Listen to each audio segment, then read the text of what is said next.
Hi everyone. My name is Jerry Wise, and I want to talk to you today about narcissistic parents and how they teach you how to avoid and ignore problems. And I would say that in an unhealthy way, avoid problems and ignore problems.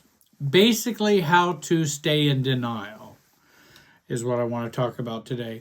I've been working with clients for over 45 years, helping folks who have grown up in dysfunctional families, narcissistic families, to get their families out of them. And today I want to talk to you about this training and programming that you get to have your parents teaching you to avoid and ignore problems. Firstly, I think of misdirection. Your dad had a bad day at work, and he's crazy and acting angry and throwing things. Oh, your dad had a bad day at work. You know that's misdirection. And then she'll say, well, he loves you. I'm sure he'll feel better tomorrow. Now, how would that explanation be misdirection? Because dad's not out of control, throwing things, breaking things, being upset simply because he had a bad day at work. Do you not know a lot of people who have bad days at work and they don't do that? No. Now, I'm not saying he may not have had a bad day at work. Maybe he did have a bad day at work. But when I just say that's the explanation, I'm misdirecting what's really true. Because what would be really true is, well, honey, your dad has a problem regulating his anger, and he needs anger management. And he is a narcissist and does not control his or regulate his feelings well at all, or his reactivity. And he happened to have a bad day of work at work, which then probably triggered a number of these problems he already has. That would not be misdirection. That would be the truth or reality. And I'm not saying a parent's going to say that. You'd have to be a pretty healthy parent to be able to say that. And in that situation, I'm sure the parent who is acting out of pocket or certainly upset would then focus it back towards his spouse, if she ever said something like that. Number 2, lies is another way to teach you to avoid and ignore problems. We just lie about it. That didn't happen. That's not true. Nobody did that. Your mom didn't do that. And just saying lies is a way to teach you to ignore and avoid problems. So if you ever get into difficulties, just lie. If you ever need to deal with a difficult thing or difficult behavior, just misdirect people. And they teach us this growing up. And lies is a very good way to do it. Thirdly, messages that we get can also teach us about avoiding and ignoring problems. The messages of hard questions about reality make me angry. Well, if you're used to getting that message, then you're going to avoid asking hard questions about reality. And you're going to avoid problems, avoid reality, and you're going to ignore problems because they will only become angry as a result of it. Hard discussions make me feel attacked. Well, what's that going to teach you to do? Avoid hard discussions. So don't talk about reality, don't talk about truth, because if you do, there's going to be some negative backlash as a result of it. Difficult or hard questions make me feel hurt. That can be another message. If you ask about someone's motive, that they may feel some hurt over that. It's not because you've really hurt them, because you may be actually asking about something that's important to know. Like, for example, if somebody asks me a question, I may want to say, well, can you tell me why you're asking that question? I'm not sure I understand. Now, they can feel offended. Oh, I feel hurt that you asked me about the motives to my question. Well, I'm not really asking about the moral motives of your question. It's just I'm not going to know how to answer it or know what context to put it in if I don't know why you're asking it. But if you ask me questions, then I'm going to feel hurt. Or another message could be, your questioning is of no importance. In other words, your question is of no importance. It doesn't matter. It's a stupid question. It's a ridiculous question. It's a nonsensical question. And again, just labeling our questions or the reality we want to check in on as being of no importance. You don't need to ask me that. And again, that teaches us to avoid and ignore problems.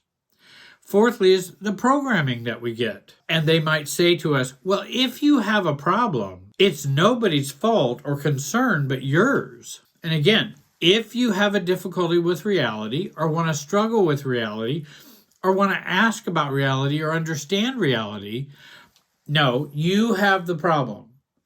And that your concern is only yours. And often it's unimportant. So stop being that way. And that begins, if we internalize that, then we start to learn how to avoid and ignore problems, which we shouldn't ignore and avoid problems. We can also be programmed to put off to tomorrow what feels bad today, or ignore what feels bad until tomorrow, or never. And again, if it feels bad, put it off. That's the best thing that you can do. All of these types of ways that we were taught about ignoring and avoiding problems create a chronic anxiety within us. Because again, we were asking out of a reasonable, logical, or to understand something, or, it seems like a normal thing to wonder about. And we were told that's a silly thing to wonder about.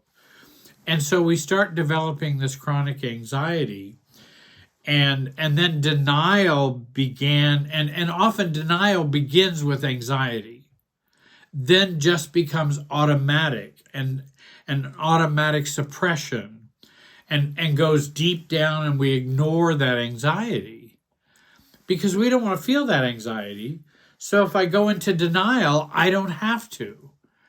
I don't have to deal with that. Denial often began with anxiety, particularly in the family. Then it becomes automatic denial, automatic suppression, and then we don't notice the anxiety. Often denial we don't notice either, and continue to live our lives. Only we keep stubbing our toe along the way because we're not aware of the anxiety, not aware of the suppression of reality. So we want to learn to manage our anxiety first. I've got a program listed down below called Your New Road to Self. I would recommend you take a look at it, look into it. I don't think you would regret it at all. Check out the testimonies. I really think that you would find it to be a helpful program to sign up for. We've tried to make it as easy as possible. I've spent 45 years putting this program together. I hope that you can find some real help with that. And in fact, might push your own recovery and healing, push it forward considerably in a short period of time. Also, ignoring problems is a part of the malignant normalcy of the family of origin superself. And that malignant normalcy that we are taught in a narcissistic family is a part of that, what I call family of origin superself, that we are connected to. Everybody's connected to a self. It just may not be yourself. We are connected to the family superself, or we might be connected to a pseudo self, or what others want us to be, but nobody's not connected to any self. They may not have much of their own self, but they are connected to some other self.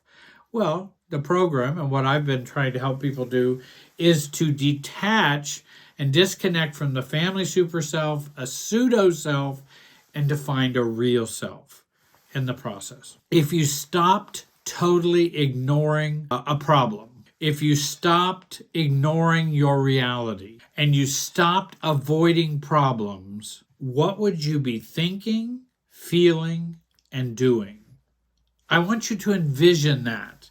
If you stopped doing that, what would you be doing? Doesn't hurt to fantasize about that. And then you can, as I talk to my clients often, what would be the upsides and what would be the downsides?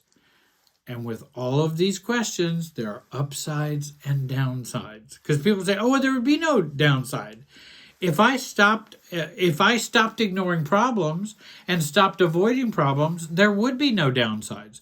Oh, there would be several downsides. And in the program, I talk about the many downsides. The downsides of the good, the downsides of the getting better. Because if we can understand those downsides, we can move forward and actually begin to change ourselves in a very real and irreversible way. That we move forward and then can't go back, which is good. I don't want to go back to the crazy family super self. And then you can even start moving forward in thinking, feeling, and doing this way of, if I didn't ignore problems, what would I do? I hope you'll subscribe, comment, and like this video. I want to thank you for joining me today. Have a great day and be wise.